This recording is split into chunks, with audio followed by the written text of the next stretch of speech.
My name is Sophia, and at 31 years old, I'm employed part-time at a local supermarket.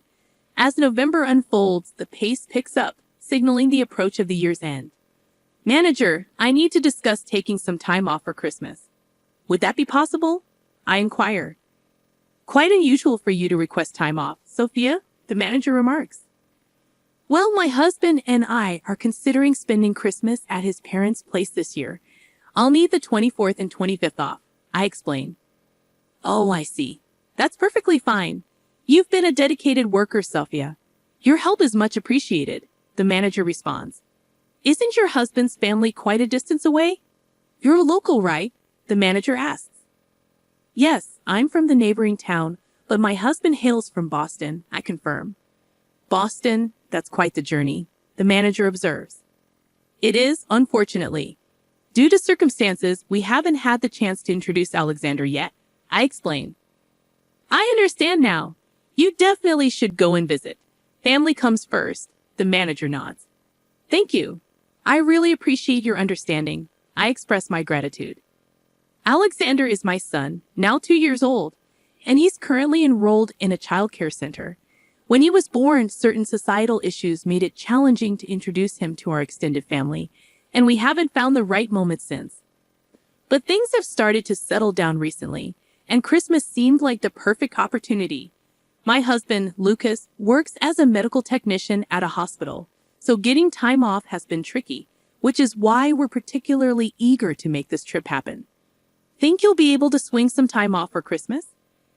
Lucas asks as we sit down for a late dinner once Alexander is fast asleep. Yeah, it should be good. And you? I respond. Yeah, I got the green light from my manager, I assure him. Later that evening, Lucas brings up a call from his dad that he missed on his way home. My dad always calls with news. Mom's more on the quiet side. She usually leaves the communication to him, he remarks. True, your dad's always so upbeat. Remember when we first told him about our marriage? He was so welcoming and chatty. Your mom's more reserved, though, I reflect. I hope this visit helps us connect more with her. Lucas dials his dad back. Hey, Dad, what's up? Got it, I'll talk to Sophie about it. Okay, sure thing. Hanging up, he turns to me. Dad's really looking forward to meeting Alexander. He can't stop talking about it. And he said if there's anything you need, just let him know. I wonder how things will go once we're there, but it's good they're excited. My parents also insisted we go this year, saying it's time to introduce Alexander. But you do like your parents too, don't you? I ask Lucas. We're both navigating the same waters, aren't we? He responds. Finally, the day we've been anticipating, our return to Lucas's family home, arrives. Pulling up on Christmas morning after a 4-hour drive, we're greeted by the sight of Lucas's house just before noon. I notice my sister-in-law's family's car parked, indicating their early arrival. Merry Christmas.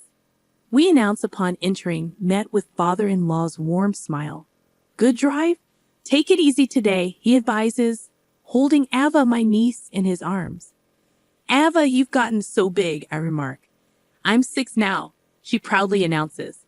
Wow, already in elementary school, I reply. Look, there's Alexander, she says, stepping down to greet him. Their exchange of smiles is adorable. Come on in. Father-in-law welcomes us into the house. In the living room, we find sister-in-law Isabella and her husband. Isabella's husband offers a smile, but Isabella's expression remains neutral as she greets us. Merry Christmas, he says, while Isabella stays silent. Feeling a tad uncomfortable, I brush it off when Lucas enters, exchanging Christmas greetings with them. Henry, Isabella, Merry Christmas, he says. Isabella's demeanor changes instantly as she engages with us, though I can't shake the feeling of being ignored. But neither Lucas nor Isabella's husband seems to notice. Maybe I'm just imagining things. I reassure myself, taking a seat in the living room. Lucas, could you watch Alexander for a moment? I'll lend a hand to mother-in-law in the kitchen, I suggest. I'm fine, really, he insists. It's important to pitch in when we can. I insist, leaving Alexander in Lucas' care before heading to the kitchen. Isabella still doesn't acknowledge me as I pass her, but I decide not to dwell on it. In the kitchen, I find mother-in-law and greet her with a cheerful Merry Christmas. Offering to help, I'm taken aback when she glares at me and gruffly tells me I'm in the way. Confused, I watch her leave for the living room, where I can hear her greeting Lucas with warmth, seemingly oblivious to our earlier interaction. What's happening here? First, with my sister-in-law, and now my mother-in-law? Have I somehow offended them? I can't think of anything I might have done wrong. Lucas and I have been married for 4 years, and it's been 2 since Alexander was born. But during this time, we haven't really had much interaction, not even over the phone. What could be the issue? I'm at a loss. Maybe I'm overthinking it. We were planning to leave later that day, so I decided to wait until we had a chance to talk to Lucas about it. For now, I try to push it out of my mind. Returning to the living room and taking Alexander from Lucas, father-in-law presents him with an envelope. Here you go, Alexander. A little something for you. Alexander's face lights up with joy as he receives the gift. Sophia, did you hear that? Alexander just thanked me. Such a clever boy. Father-in-law beams with pride. But what strikes me is the strange weight in my hand as I hold the envelope. Why does it feel so heavy?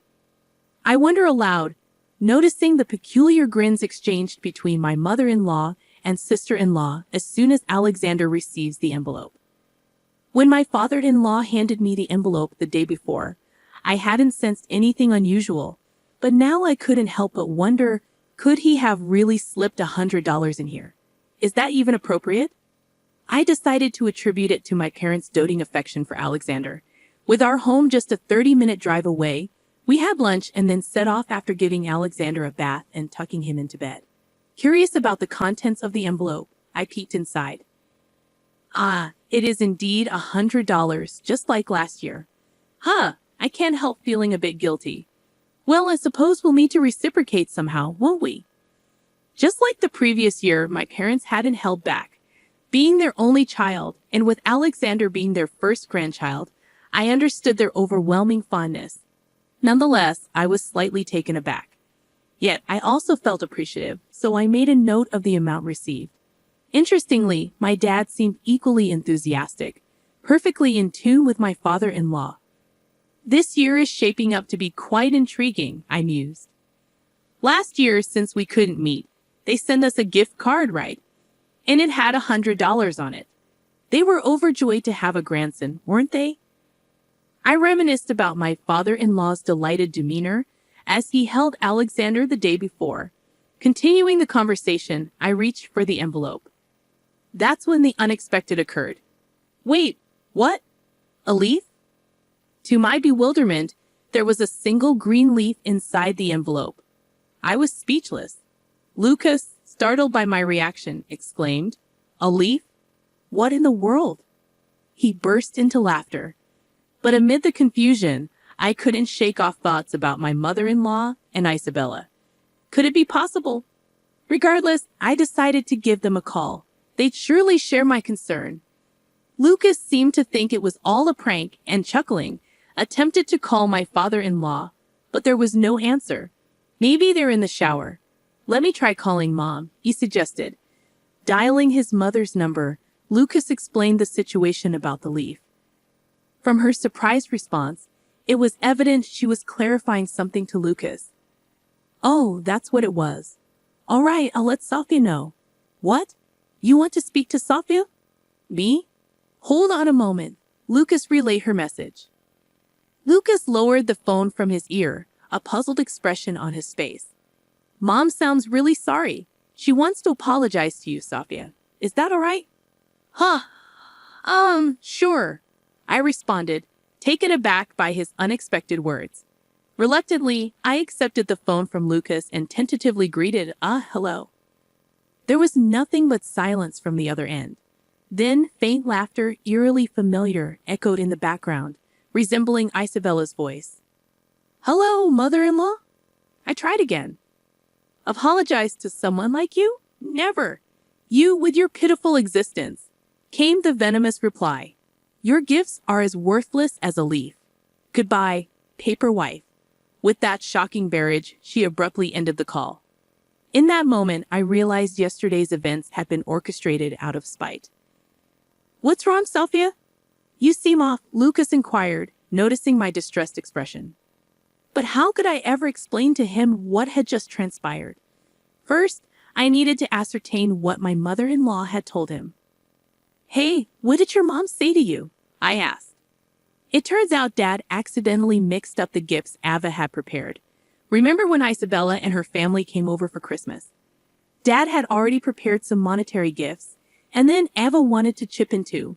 Somewhere along the line, she decided to add a leaf from the garden as a little bonus. "Looks like it got swapped with the money," Lucas explained. "I see. What's wrong, Sophia?" "You seem troubled," he added, concern evident in his voice. I was left speechless, stunned by the sudden accusation of being labeled a poverty-stricken wife. It was a situation I had never encountered before, and I struggled to find the right words to respond. "Actually, I began, but before I could continue, a call interrupted us, flashing my father-in-law's name on the screen. "Oh, sorry, Dad. Maybe he's calling back," Lucas remarked, placing the phone on the table and switching it to speaker mode. The phone rustled, prompting Lucas to inquire, "Dad, did you call by mistake?" Lucas?" "Oh, it says Lucas on the phone," came the confused voice of my father-in-law. "Ava, is that you?" Lucas asked, recognizing the voice. "Yeah, you got it." It turns out Ava was the one who called back using Grandpa's phone. Ava chimed in. "You're going to get in trouble with Grandpa, Eva," she added. "That's fine, I wanted to talk. Grandpa's in the shower, it's all good. Plus, Grandpa always says we should answer the phone when it rings, so I'm talking for him," Ava explained. It's nice that Ava enjoys talking on the phone, but this isn't really the right time, Lucas apologized, sensing the tension in the room. "Oh, really? Well, that's a bummer. Bye, Lucas, and bye, poor auntie," Ava concluded. "Wait, Ava, what's up? What did you say at the end?" Lucas questioned, picking up on Ava's last statement. Both Lucas and I couldn't ignore what Ava had just said. It sounded like poor wife, which was a term Mommy's grandma also used to refer to auntie. "Ava, could you explain to Lucas what you meant earlier?" I asked, seeking clarification. "Earlier? When Grandma was on the phone?" Ava confirmed. "Yes," I replied. "So here's the thing. Auntie once mentioned this to me. It's about the leaf. Grandma used to prepare the leaf with a smile and taught me all about it. She said that for those less fortunate, monetary gifts equate to a single leaf," Ava explained. Lucas and I exchanged bewildered glances, unsure of how to respond. Meanwhile, my sister-in-law, who had overheard Ava's phone call, shouted, "Ava!" But just as she did, my father-in-law intervened, saying, "We'll talk about it later." Feeling bewildered by the unfolding events, I watched as Ava handed the phone back to my father-in-law. "Sorry about that. I was in the shower." Then when I got dressed and came out, I found Ava saying something outrageous. He apologized. "So, you heard it too, Dad," Lucas confirmed. "I'm sorry, Lucas. Could you hand the phone to Sophia?" my father-in-law requested. "No worries, Dad. We're all on speaker. Sophia's listening too," Lucas assured him. "All right," my father-in-law responded with a heavy sigh, his voice betraying a sense of tension. In the background, my mother-in-law and sister-in-law were speaking rapidly and agitatedly, as if attempting to concoct excuses. "I am truly sorry. Please don't blame Ava. She didn't mean any harm." My father-in-law's voice conveyed remorse over the phone. "No, it's all right. We don't hold Ava responsible. Thank you for letting us know. I'll address this issue further. Isabella is here too. We'll discuss this with her," I reassure him. With that, he ended the call. Lucas turned to me, expressing his apologies. "I'm really sorry. I have no idea what's going on." He was clearly perplexed. I proceeded to share with him the discomfort I had been feeling during my visits to Lucas's house. Together, we decided to await further communication from my father-in-law. To our surprise, a response arrived sooner than expected. Even more astonishingly, the very next day, Isabella's husband drove my father-in-law, mother-in-law, and Isabella to our house. As they entered, they stood before us, a solemn mother-in-law and sister-in-law, with my father-in-law and Isabella's husband expressing heartfelt apologies. We have behaved in a manner that is deeply disrespectful. We are sincerely sorry. We apologize for the unacceptable conduct of my wife, my father-in-law conveyed with sincerity. Though we appreciated the profound apology, my mother-in-law and sister-in-law remained silent throughout the encounter, not uttering a single word. After 4 years of marriage, I found myself baffled by the sudden hostility directed towards me. Despite our infrequent encounters, I mustered the courage to ask, may I inquire why you've been acting this way towards me? I hoped that understanding their reasoning might help resolve the tension. Perhaps there's been a misunderstanding, I thought, but my question was met with silence as they continued to ignore me. Father-in-law, visibly angered by their behavior, intervened sharply. Answer her. Reluctantly, Isabella responded, revealing a surprising revelation. Well, Mom initially opposed the marriage. That's it? But why? Why would you allow him to marry someone like her? Someone who doesn't even indulge in branded items? Who dresses in modest, off-the-rack clothing? It was true. I had little interest in luxury brands, unlike Isabella, who favored designer goods, and my mother-in-law, who owned a collection of branded items.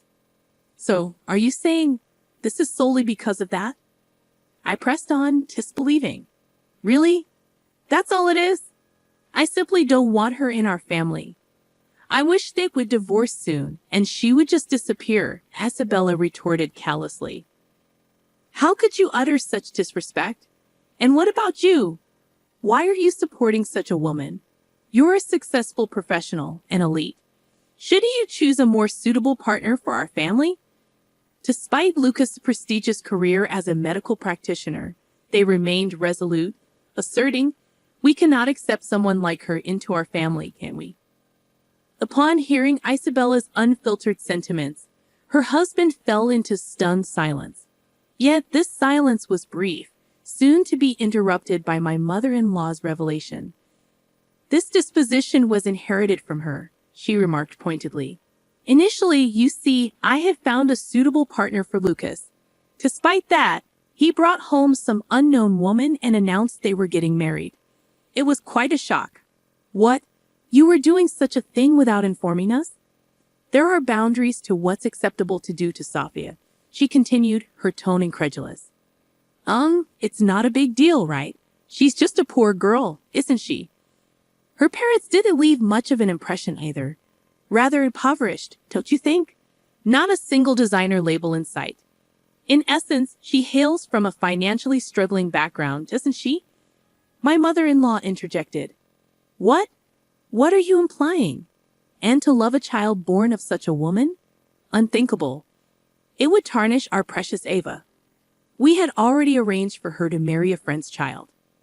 Lucas, caught in the crossfire of his family's revelations, found himself at a loss for words. I shared his sentiment, grappling with the shock of uncovering these hidden feelings. Suddenly, it all clicked into place. My father-in-law's disinterested phone call now made perfect sense. If you perceive this as harassment, then perhaps divorce is the best course of action. Please proceed as soon as possible. Let's leave. There's no need to prolong this charade any further, my mother-in-law concluded, her words cutting and final. Just as my father-in-law appeared poised to speak, I felt a surge of determination to rectify the misunderstanding and uphold my pride. However, before I could interject, the living room door swung open dramatically, revealing none other than my own parents. It's been a while, father-in-law, mother-in-law. Did Sophia reach out to you? My father asked casually, cutting through the tension with ease. It must be difficult to endure such slander without a chance to defend yourself, he added knowingly. I had anticipated my father-in-law's visit and had promptly informed my parents. Apparently, they had overheard some of my mother-in-law's derogatory remarks from outside the door. Their timing couldn't have been more impeccable. My parents approached my mother-in-law with stern expressions. What's the matter? She inquired, taken aback by their serious demeanor. Without a word, my parents retrieved their business cards from their breast pockets and extended them towards my mother-in-law, their actions silently conveying, "Take a look." To my amusement, Isabella took the bait, seizing the opportunity to grab the business card and unleash a torrent of insults. Arrogance oozing from a person of humble means. You aren't even adorned in designer labels today, and your attire reeks of mass production, she exclaimed indignantly. As she examined the card, my mother startled, and even my mother-in-law glanced at it with interest. You two are executives at Ballet Clos? My mother-in-law read aloud, her tone betraying a hint of surprise. Yes, my husband and I founded the company together. He holds an executive position at the headquarters, and I oversee planning. Our daughter stepped down after her marriage, as you're aware, my mother explained confidently. Both of my parents currently hold positions at the headquarters of Ballet Clos, a renowned low-cost apparel brand. Even after I graduated from college, I continued to work there. Although I had discussed my background with my father-in-law and mother-in-law prior to our marriage, my parents had never fully disclosed their professional status. So she could return to work whenever she chooses, right? My father-in-law exclaimed in astonishment. That's incredible. You're employed at such a prestigious fashion brand's corporate headquarters. So what exactly do you mean by calling us poor? Implying that my grandchild is the offspring of a destitute wife. Is it justifiable to harass us simply because you oppose the marriage? I interjected, my frustration palpable. It isn't. We sincerely apologize, my mother-in-law interjected. But it was evident that this apology stemmed solely from my parents' esteemed job positions. Clearly, the situation had escalated beyond the point where a mere apology could rectify matters. Henry, visibly disappointed, interjected, I thought it was a good idea to entrust Ava to my parents' care, but with this? I'll take you back, but once we're there, we're going our separate ways, Henry declared firmly. What? What do you mean? I responded, taken aback by his sudden resolve. I'm grateful to have finally seen your true colors. Let's talk about divorce once we're home, he continued, his tone resolute. With that, Henry left the house, leaving me stunned. In that moment, my father-in-law rose from his seat, offering a deep apology to my parents. I'm truly sorry for everything that has occurred, he expressed sincerely. Turning towards us, he added, I apologize once again. We'll keep in touch. Then, fixing a stern gaze upon my mother-in-law, who appeared visibly shaken, he cautioned, prepare yourself for when you return home. With that, he too left our residence, prompting my mother-in-law and Isabella to hastily gather their belongings.